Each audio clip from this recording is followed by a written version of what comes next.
Now, without further ado, I'll turn it over to today's speakers from Uber, Satish and Abhijit. Yeah, thank you for joining the session.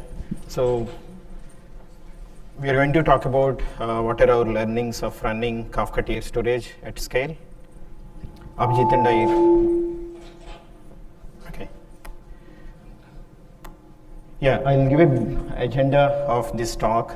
So first we are going to talk about overview of the Kafka tier storage. And then we'll talk about how we made this feature ready for production. After that, how we have deployed this into production in multiple clusters with multiple workloads, and what are the challenges that we addressed after enabling this feature across the stack. And in the end, I'm going to talk about what we are doing in open source. Okay. Before diving into it, let me give a brief overview of Kafka at Uber. We have one of the largest Kafka deployments in the industry at Uber, serving trillions of messages per day and several petabytes of data per day. And it is the key cornerstone of our entire Uber tech stack that powers several critical use cases. It is also the foundation of both batch and real-time systems. So some of the major use cases include PubSub use cases with all the real-time events, and it enables streaming analytics platform which is powered by Apache Flink and Pinot. It serves several critical use cases like dynamic pricing, near real-time data exploration, and ETS. It also enables our observability platform for the whole Uber services. That includes logging, debugging, and metrics. And it also ingests a lot of CDC logs from our online transactional stores. In the end, it powers our batch pipeline, which ingests variety of data into Uber's big data lake, which is powered by Hadoop. So let me briefly talk about what are the challenges that we faced and how we solved them, right? So the first one is replacing failed brokers. So it is so often when you're running a cluster with large size brokers keep on getting failed, right? So the second challenge is rebalancing the cluster. So you have to rebalance the cluster multiple times based on because of the traffic or because of the SLAs that you need to maintain. And the third one is migrating from old hardware to new hardware. So every few years you need to replace your hardware. At the same time, now the hardware specs change, and how is it going to affect your runtime systems? Yeah, first replacing the failed broker. So as you all know, any broker, it can be a leader for a set of replicas and a follower for a different set of replicas, right? So whenever a broker goes down, so all the leadership, it moves to the other follower replicas. Now we have to bring back this broker. So it will be hosting several replicas which contain a lot of data. So before we bring up the broker, so we need to build all the data before it becomes a leader and start taking the load, right? So generally, it takes around 8 to 9 hours in our clusters, in large clusters, if you have more than 30 TB, right? So we have our internal service which actually does this offline instead of going through Kafka protocol. So we want to reduce this time by several hours. If there are two replacements that are happening in a cluster, then you have availability issue on the cluster. So we need to increase the availability of the cluster. The second challenge is rebalancing the cluster. So here in this example, each broker is having 32 TB of data, right? Let's say there are 30 brokers and we want to add more capacity to the cluster because we want to onboard several topics or the traffic of the cluster is increased. So whenever we add, let us say 20% more, around 6 brokers, then we need to kind of rebalance the data across the cluster so that all the topic partitions are rebalanced across the cluster to take the load. The third one is hardware migration. Let us say you are moving from very high storage SKUs to low storage SKUs because of whatever reasons. So now, if a cluster has 150 nodes, now you have to move to kind of with the same capacity, you need to have 600 nodes cluster. So operationally, it is very challenging to maintain that large Kafka cluster. Okay, so that is the set of challenges we are facing at Uber to run these Kafka clusters at scale. So we introduced the feature called Kafka tier storage. What it does is it extends the storage beyond the local disk from broker to any remote storage, right? So this in turn, it actually separates the processing and storage layer within the broker, which unlocks several use cases. So I already talked about tiering in the storage layer, extending the local disk to remote storage, and we do this maintaining the same consistency semantics as local storage, right? It also improves operational and cost efficiency, because you have less data to manage at the broker level. So the operationally it'll be much better, and cost also, if you instead of using the local disks or SSDs, so you can move all the data to object stores. That is much more cost efficient. And the third one is isolation of reading latest and old data, historical data, so they don't need to go through the same path. So it brings the isolation which internally improves the performance of the broker. And you should be able to tune and provision clusters better, because we completely separated the storage. So let us say if you want to increase the retention, you don't need to add more capacity to the cluster. You go and increase the capacity in the remote storage. And all this you get it without any changes required from clients. So it is completely client agnostic. So I'll give a brief, very high level architecture, which is like 20,000 feet architecture overview. So in a broker, you have replica manager, which actually manages all the replicas, including the leader and follower, right? Which actually uses something called log manager, which actually manages all the storage layer. So now we introduced something called remote log manager, which manages all the remote log segments which is stored in the remote storage, right? So with this, we came up with a couple of pluggable interfaces to plug in any kind of remote storage that you want to use for Kafka clusters, right? So the first one is called remote storage manager. So anybody who wants to use external storage, they have to implement the respective RSM implementation. So it is a very simple interface. So all the heavy lifting, it is managed by remote log manager. This RSM interface, it has mainly 3 methods. It doesn't need to know any internal abstractions within Kafka. What that RSM API needs to do is, for a given identifier, you give a blob of data, you have to store it. And for a given identifier, deleting the respective data. For a given identifier, get me the data, right? So we have another abstraction that we introduced, remote log metadata manager. It manages all the metadata about the remote segments that are stored in the remote storage.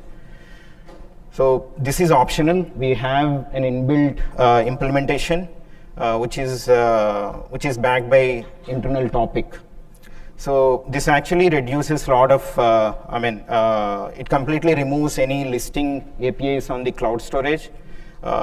Listing APIs are inefficient as well as costly also.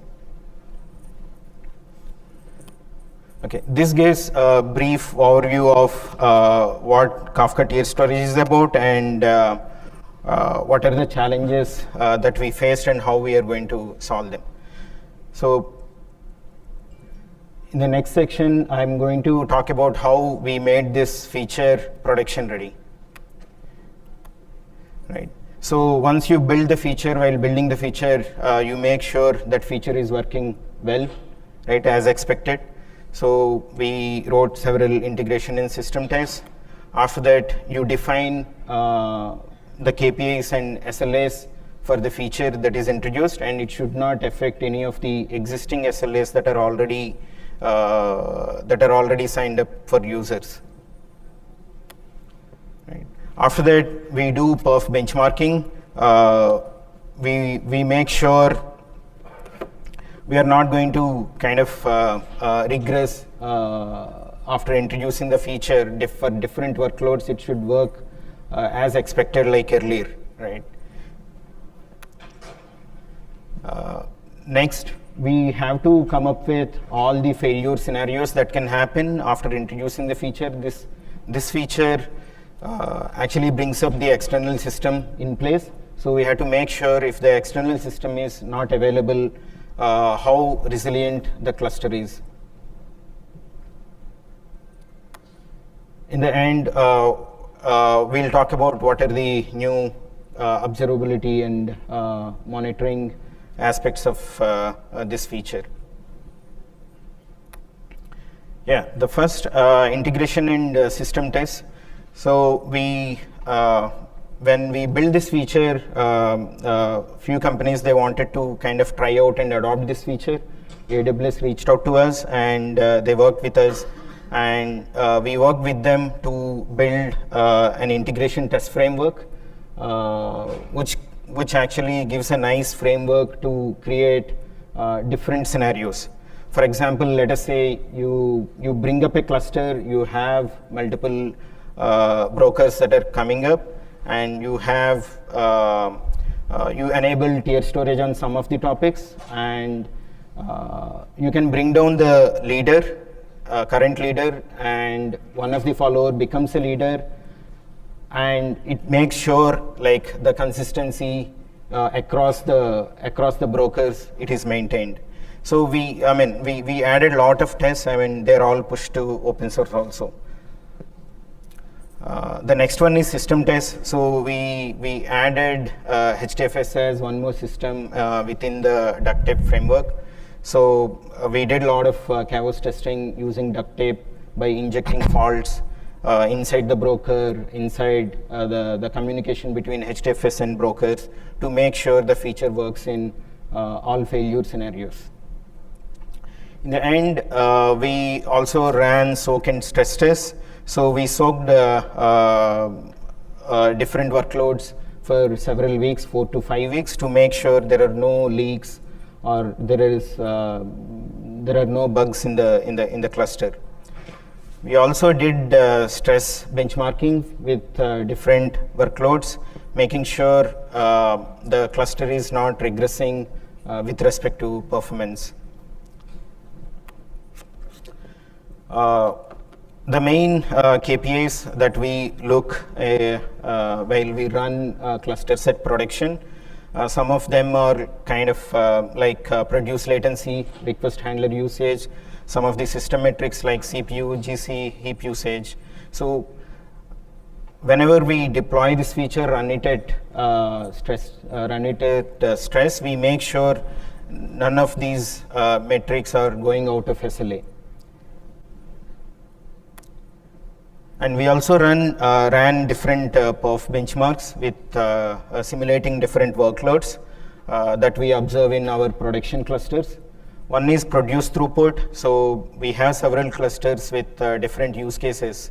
So some of them are very latency sensitive, but the throughput is low. Some of them are like high throughput, latency can be high, right? And each of those clusters have produce to consume ratio from 1:2 to 1:8. So you have, let us say, 100 MB per broker as a bytes in. You can have 800 MB as consumption. So we ran different benchmarks and make sure we adhere to SLAs at these different loads. Now the consumption, it is not only from local data, it is also, it has to consume from the remote storage. So we ran different kind of starting from 5% to 30, 40% of the consumed traffic varying from remote storage. So all these metrics, we make sure they're all in within the SLA. So I wanted to just talk about how we kind of make sure the cluster is still resilient when the external system that we use, in our case for remote storage as HDFS, when it becomes unavailable, we want to make sure cluster doesn't have any significant effect. So to show you an example here, from around 8.5 to 8.35, we actually made sure like HDFS is unavailable, and we are pumping the load at the same, you can see here bytes in per second, right, for each broker, which is in the range of 200 to 250. So they still continue to have that much throughput, but you can see there are a lot of remote write errors because the HDFS is unavailable, so they keep on getting those errors. They were not able to write or read into HDFS. So at that duration, you can see remote bytes write, it is completely zero, nothing is being written. You can also see here CPU is not getting affected because there will be a lot of retries that are going to happen, and those threads, they don't keep busy to make sure CPU is not getting affected. Once after around 8.35, we made HDFS available. You can see that write errors have gone down, and you can see a jump here around starting 8.30, which actually writes whatever data that is accumulated for last half an hour, right? And here we have, Abhijit is going to talk about how we can control. Here you can see it went up to 1.4 GB per second from each broker, which is writing into HDFS, that you can control with quotas. So at that time, CPU slightly increased. If this is okay, you can have, if you want to maintain the CPU same, you can set quotas. Okay, the last one about production readiness, we introduced several metrics, which is about mainly on the remote side. So remote copy and fetch request rate, bytes rate, and we introduced different thread pools. So how those thread pools are used. Each thread pool, it has task queues, how those task queues are filled. Latency, tier lag. Tier lag is like what is the lag between the segments that are getting copied and that are still remaining in the local storage, right? And we created several alerts.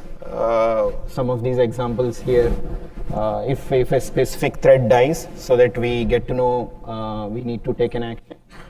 We defined several runbooks for the respective alerts. Okay, Abhijit, you want to talk about production deployment?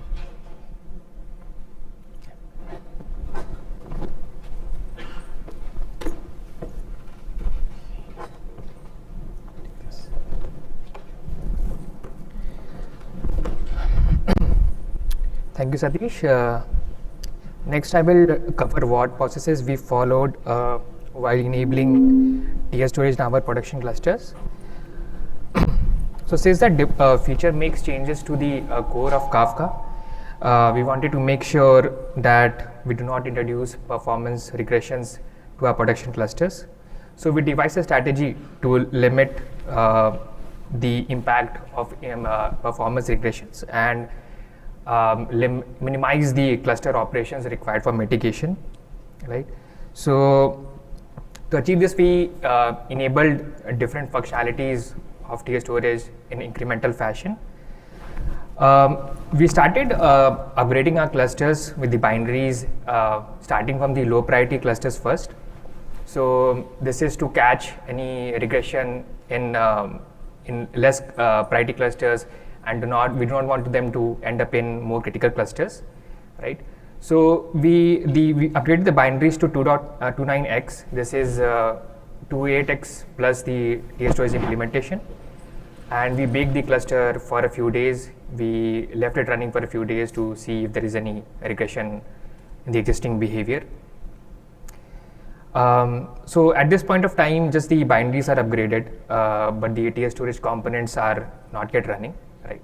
So the next step is to enable system level config to enable TS storage. Once we do that, the different components within TS storage will come up alive and they start running. And then we again bake it for a few days to see if everything is working fine. Once that is done, we enable, so we run candidate topics with the TS storage enabled on it. Running the feature on it, candidate topics first, helps us to see the feature on a few set of topics and instead of running it all production traffic, right? Once we have verified that all the features are running correctly on candidate topics, we start onboarding topics in incremental fashion. So, like once you start onboarding topics to TS storage, right? So there will be a lot of data which needs to be uploaded to TS storage. So all of it needs to be uploaded, and the remote log manager will spawn multiple tasks, and they can really use up all the CPU. So, and basically the Kafka cluster can degrade as of lesser CPU available, and even your remote storage can get overwhelmed, right? So what we want to do is control the rate at which we are uploading segments to remote, right? So what we do as first step is set the remote copy quotas, right? You set it as per your cluster capacity, so as to not overwhelm the SGFS or remote storage or your Kafka cluster. Similarly, we set the remote fetch quotas.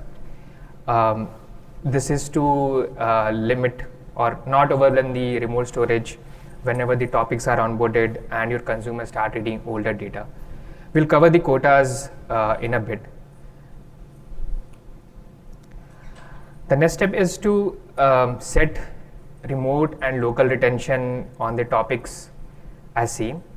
So what this does is we are preventing any reads to happen on those topics immediately. The data can still get uploaded to remote, but your reads won't happen. So basically, you can isolate if there are any issues in the write path, and if it requires any rollback, that will be simple to do. Next, we onboard the topics in incremental batches. We want to control how fast we are onboarding topics. If it causes any perf issues, we can stop and take instead of rolling back everything, right? Yeah. So now what we do is since like in the previous step we saw that the local and the total retention is same. Now what we start doing is start reducing the local retention for those topics. As you keep reducing the local retention, more and more reads may happen from the remote, and that may cause you want to see if it is causing any perf issues on the cluster. So you do it cautiously. So what we started doing was reducing the retention in a stepwise fashion, wait for a few days, and go up to the desired retention on those topics. Okay. So next we will see what enhancements we did to KIP 405. This was required to address the challenges or make handling those challenges simpler, and how it helps to run TS storage smoothly at scale. So the first one was to address the rebalancing time. So a rebalance operation on the cluster consists of running multiple reassignment operations. Let's quickly review like how does a reassignment operation work for a TS storage enabled topic. So this is, in this diagram we can see a view of a single topic partition. Let's focus on the leader state right now. So on the right, on the right hand side are the segments which are the older segments, and the left ones are the segments which are the most recent one. Whenever a new message is published to the leader, the messages are appended to the end of the log, which is on the left, right? Since this topic is enabled with TS storage, whenever a segment gets rolled over, the leader will upload it to the remote storage. So the ones in purple are the ones which are getting uploaded, and you can see them on the remote. The leader will retain the segments on local based on the local retention set. The oldest segment, the oldest offset on the leader is the local log sort offset. You can see there are a couple of segments which are not there on the remote. The one is the active segment, which is still getting modified, so it cannot be uploaded. And there could be a few inactive segments as well, which are waiting to be uploaded. Right? On the remote layer, the messages are being retained as per the total retention set for the topic, and the earliest offset is the log sort offset.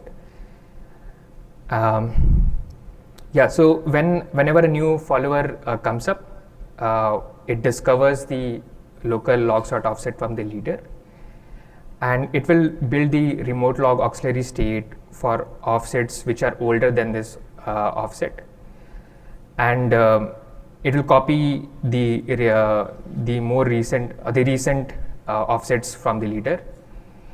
So the remote log auxiliary states comprising of the leader repo cache and producer ID snapshots, those are required for fetching the remote segments, right? So once the follower has replicated data from the leader and has caught up with the leader, it can become an in-sync replica, right? At this state, the leader and the follower will look exactly the same. So we introduced a new configuration called replica start offset strategy. This is the default strategy is called the local log. When the default strategy is set, the follower will use the replication protocol we just discussed to become in sync with the leader, right? So when a reassignment operation runs, the follower has to basically copy all data from the leader, and the time it will take is proportional to the data the leader has, right? So so there is a scope of improvement in the reducing the rebalanced reassignment times. So if you see, there are segments which are already there on the remote, and which we don't need to copy from the leader. So the follower, what it can do is it can find which offset is already there on the remote, that is the highest remote offset here, and it can just build the remote log auxiliary states for offsets which are older than the highest remote offset, and it will only copy the segments which are more recent than this offset, right? So if you see, like most of the data would already be there in the remote. This is because the leader will aggressively try to copy segments to remote. As soon as the segments gets rolled over, those get uploaded, right? So in practice, we have seen that only 15% of the log segments need to be copied from the leader. This can result in a great reduction in the rebalance or reassignment times. So we call this strategy as the tiered offset strategy because the follower will start replicating data from the tiered offset. one thing to note here is once the follower becomes in sync with the leader, it will have only few segments locally, and if the consumers are trying to fetch a little older data, it won't have them locally and it needs to get it from the remote. So the reads could be a little slower than the regular reads. Okay. The next one is about the quotas. So like we discussed previously, the remote log manager is responsible for uploading segments to the remote and fetching them when the consumers need older data, right? So we want to have some control at the on the rate at which it can read and write to the remote storage. If those rates are uncontrolled, it can cause degradation on both the Kafka cluster and the remote storage. In our case, the remote storage is which is the HDFS cluster. It is shared by other teams as well, and if the cluster gets degraded, yeah, that will be unacceptable. On the when the other part is where the Kafka cluster is trying to upload segments to the remote. If it has like a huge backlog of segments which have to be uploaded, that can typically happen when you are enabling tier storage on the cluster for the first time. Then it can the remote log manager will spawn like a task, and they can the task will remain busy all the time because of the backlog, and it will consume the CPU too much, and that can cause the cluster to degrade, right? So we want to have some control on that. So we introduced broker level quotas for remote fetch and copy rates. We leverage the existing quota framework to track the current rate and throttle the operations if the quotas are being violated. So yeah, so like having quotas in place protects both the Kafka cluster and your remote storage system, right? And this can be tuned or configured as per the cluster capacity.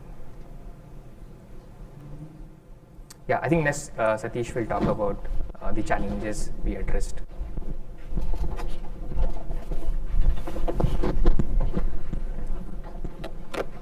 Okay, I'll quickly go through them. I think we don't have that much time. Okay, so when you can see on the left side, without tier storage, with tier storage, you will be able to bring up brokers with much less storage, and a lot of storage is pushed to remote storage, right? So replacing a node now, it has to replace the data with 8 TB. So it significantly reduces the time. So in one of our clusters, earlier to tier storage, it used to take around 6 hours. Now it is reduced to 90 minutes. Right. Rebalancing the cluster. Now we want to. There are two scenarios where you want to increase the retention. Right. In that case, you don't. Without tier storage, you need to add capacity to the cluster and rebalance it. Now with tier storage, you don't need to add any capacity at the broker level. Add the capacity in the remote storage layer. The other use case is actually you want to expand the cluster, not just storage, right? The processing also. You're going to add more topics to the cluster. In that case, you can add less number of nodes here, right? So the rebalance times in one of our production environments, if you see without tier storage, the similar kind of cluster, it took around 19 hours. With tier storage, it took 5 hours. When it is replicating with local logs.offset, if it is using the tiered offset, what Abhijit mentioned, it reduces around 1 hour, reduces to 1 hour, right? So this is one more. We recently migrated our hardware also at Uber from like large storage heavy to less storage and high I/O SKUs. So for a typical cluster, it would have needed 800 brokers if we want to do on the new SKUs. So we maintain the same cluster capacity and use HDFS in our internal production environment. Yeah, so I also want to talk about the open source efforts. So KIP 405, we started long back, we proposed it, and it took some time for the review, and the review was done mainly by the Confluent and a few others. Special thanks to Jun for his patience in reviewing that critically, a lot of feedback and suggestions. So the KIP got accepted. After that, we were parallelly working on the implementation internally on 2.8x branch. So major parts we did it, and we started using it in production for low tier clusters. Then few people were interested in adopting this. AWS reached out to us and we worked with them. They also contributed some bug fixes and also the integration test framework. Right. Now currently it is very active community. There are so many people working from different companies, mainly from AWS, Red Hat, and several others. Right. Adoption, it is already in production, as we shared our story at Uber. AWS, it is already running in production. Ivan, they started actually implementing S3 plugin, and in future, I think, like once we release in open source, they will also kind of go to, push it into production. Yeah. So what are we going to do next in open source, right? 3.6.0, it is, we are planning to release by this week, but there were several release blockers that we faced, so it may take a couple of more weeks. So we are going to have early access release for tier storage in 3.6.0, and in 3.7.0 we want to make that adoption ready. What does that mean? We'll close all the known gaps. We have some minor features that are lacking in 3.6.0, and we also want to stabilize the release. We also plan to add some of these features internally, what we have done, which we shared, like remote read and write quotas, follow or fetch from tiered offset. It will be based on a config, and better topic deletion lifecycle management. Whatever we have, it's not so graceful. We already proposed a graceful way to do it in KIP 405, so we will implement that in 3.7.0. And we are also internally working on a concept called remote read replicas. This is more about you can bring a broker which serves only the remote read traffic. So they will still act as replicas, maintain all the log segment lineage, but they will not have any log segments. So you can actually bring up new hardware skewed spot instances. It opens up several other use cases in running the clusters efficiently.